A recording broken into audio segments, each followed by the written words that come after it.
Hello all. Today we are going to be talking about the Algebra 1, January 2018 Regents Exam. We're going to be starting with question number 32 and working our way forwards, starting with the reset graphing calculator.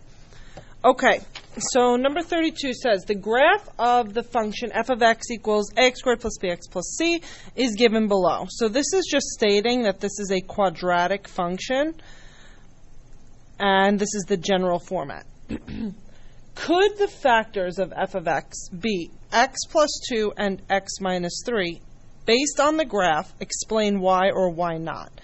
So if the factors of f of x are x plus 2 and x minus 3, that means when I multiply them together and set them equal to 0, I'm going to get the roots of the equation. And the roots are also are also the same thing as the x-intercepts. So on the graph, I have two x-intercepts, one at negative 3, and one at positive 3, and one at negative 2. So if I solve this now using the zero product property, x plus 2 could equal 0, or x minus 3 could equal 0. So if I solve this by adding 3 to both sides, one root is x equals 3, and the other is x equals negative 2. So roots, zeros, solutions are all the same thing as x-intercepts. So did I answer the question? No, because it says, could the factors be x plus 2 and x minus 3? So my answer is yes. And then based on the graph, explain why or why not. Yes, because if the factors are x plus 2 and x minus 3, so I'm kind of restating the question here, then the roots are negative 2 and 3. The graph has x-intercepts at negative 2 and 3. Okay? So, again, zeros, roots, and x-intercepts are basically synonyms. All right. So let's take a look at example number 33. So now we're getting into four-point questions, rather. So it says, Jim is a furniture salesman. His weekly pay is $300 plus 3.5% of his total sales for the week. Jim sells X dollars worth of furniture during the week. Write a function P of X, so right off the bat, P of X equals, which can be used to determine his pay for the week. Well, we have to understand that he starts with $300. That's constant. There is no change there. It's just going to be $300 week after week after week.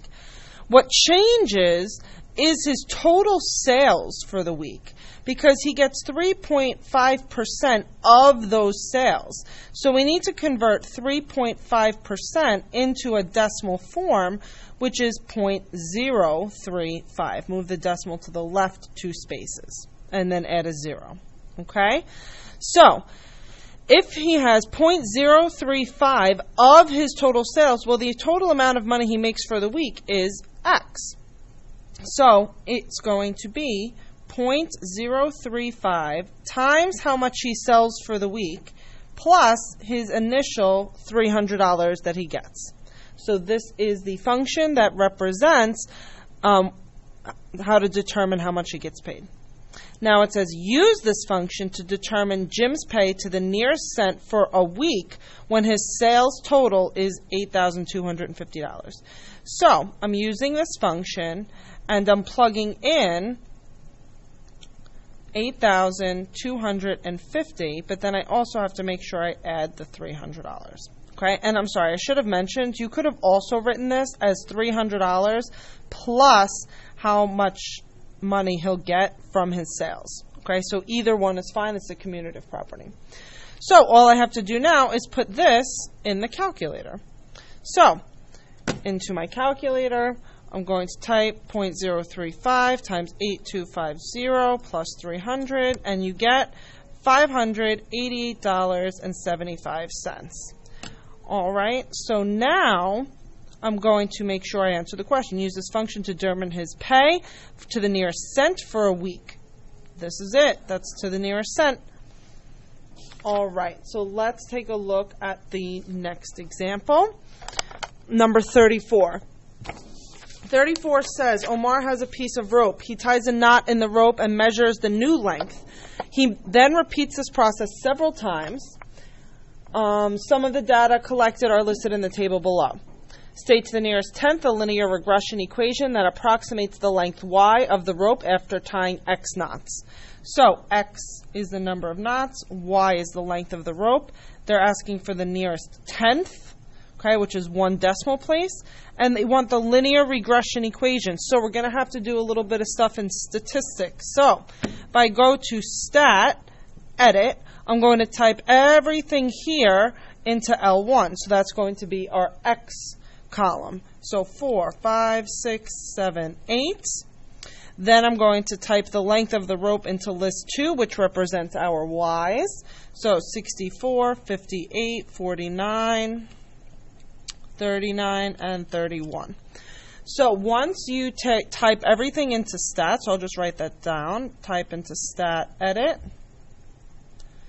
Then you're going to press stat again, go to the calc menu, and go down to choice number 4, because choice 4 is a linear regression. So if this question asked for an exponential regression, we would scroll down until we saw exponential regression.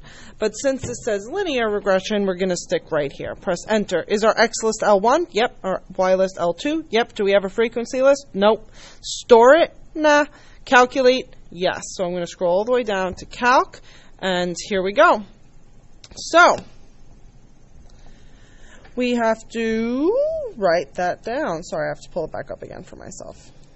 Okay, so y equals, and it says ax plus b. So a is negative 8.5, b is 99.2. So that's just what we're going to type in, negative 8.5x plus 99.2. Are we rounded to the nearest tenth? Yep, 1 decimal place each. We're good to go.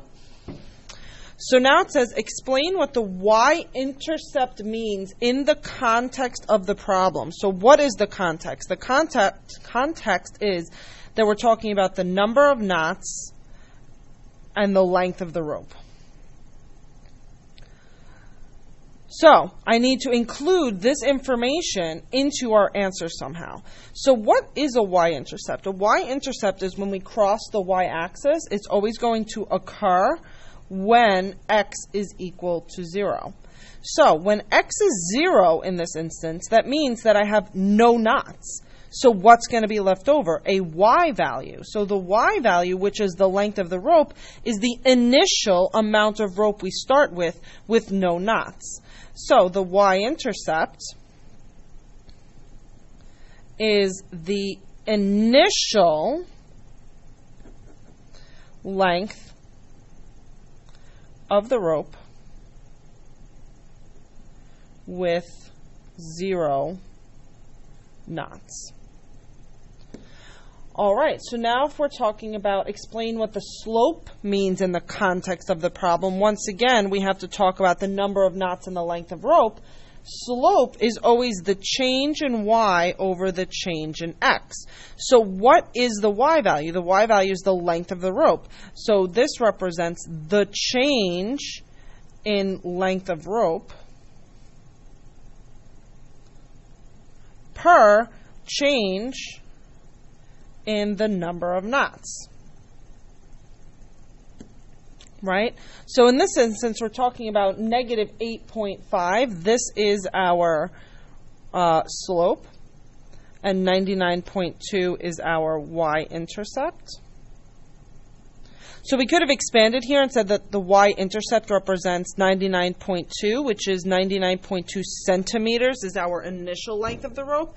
They're just asking you to explain what it means. So you could have identified that he has 99.2 centimeters to start. But really what we're talking about is right here. So the same idea with the slope. We actually can use this negative 8.5 to help us explain a little bit further. So we can say the slope is the rate of change in length of the rope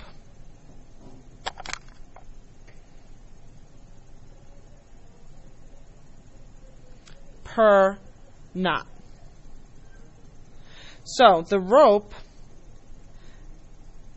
is getting 8.5 centimeters shorter per knot.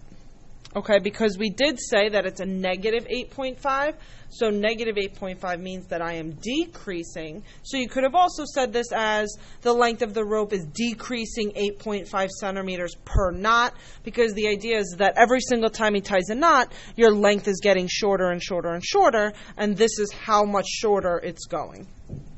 All right, so let's see. Let's work on number 35.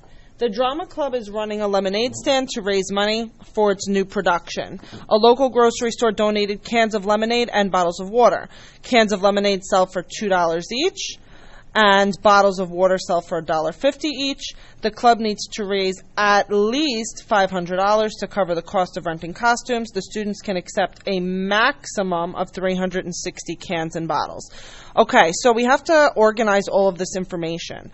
So he already told me that there are $2 each per can of lemonade, and then it is $1.50 each per bottle of water.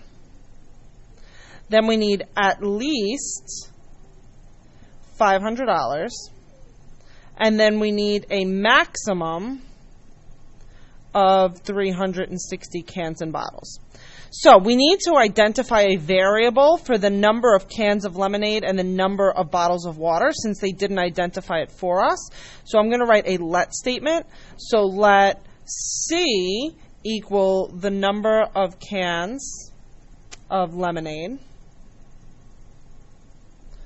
And then we're going to let B equal the number of bottles of water. Okay, so all of the money goes together. So these three go together. So we're going to have $2 per can plus $1.50 per bottle of water. And together I need to make at least $500. So you want to think of at least as this is my minimum amount. I actually want to make greater than or equal to $500. Then all of the rest of the information goes together, because it says I have a maximum of 360 cans and bottles, so that's C plus B. C plus B has a max of 360, so I actually want what is less than or equal to $360. This alone is worth 2 points in the Regents exam, so right here, pretty good start. So let's take a look at the next example. It says the club sells 144 cans of lemonade. So C is equal to 144. Sorry about that. What is the least number of bottles of water that must be sold to cover the cost of renting costumes? Justify your answer. Well, to cover the cost of renting costumes is $500. So will this, or how many bottles of water do we need to buy in order, or to sell rather, in order to make up to $500 or more? So you're going to plug in using this equation to start.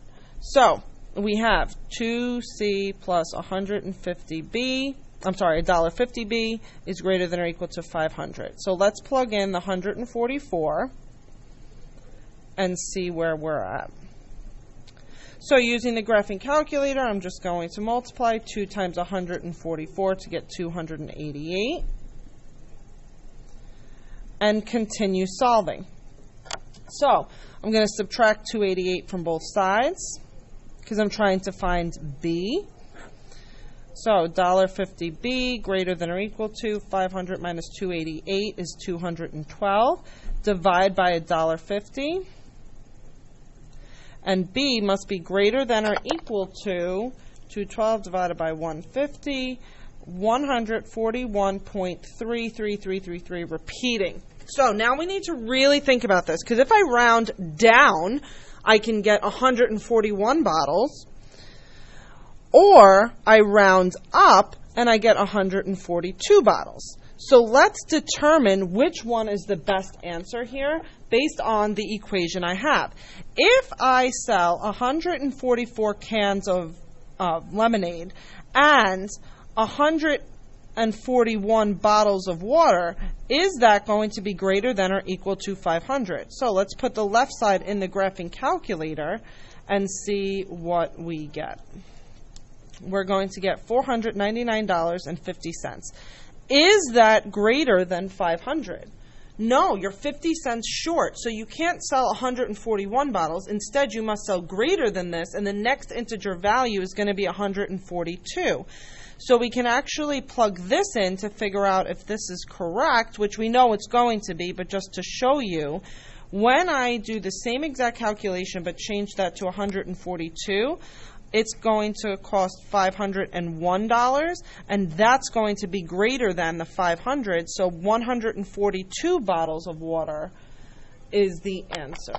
Okay, and this is all of your justification because you showed that you plugged in, you used the inequality, you determined which one is the better choice, and 142 is the answer because 141 is too little. All right, thank you for watching. I'll be back with the next video soon.